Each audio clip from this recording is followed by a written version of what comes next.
Good afternoon বন্ধুরা, সবাই ভালো আছো তো? আশা করি সবাই ভালো আছো। আমি মোটামুটি ভালো আছি। খুব গরম পড়েছে। দেখো বন্ধুরা, গরমে আজকে কী খাবো। এই যে টক দই,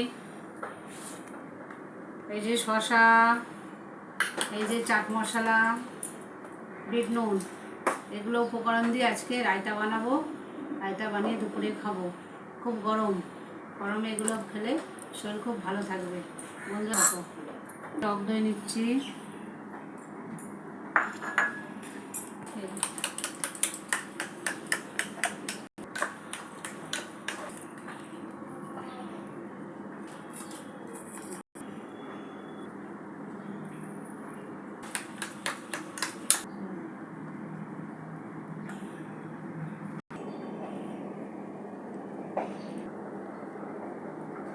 এই যে রেডি,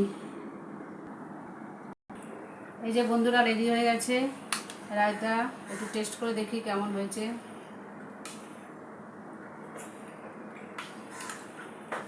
হেভি হয়েছে।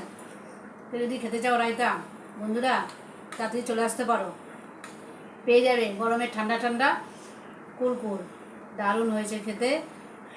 টাটা, বাই বাই, রাখলাম। সবাই ভালো থেকো, সুস্থ থেকো। আর এই রায়তা সবাই বাড়ি বানিয়ে খেও।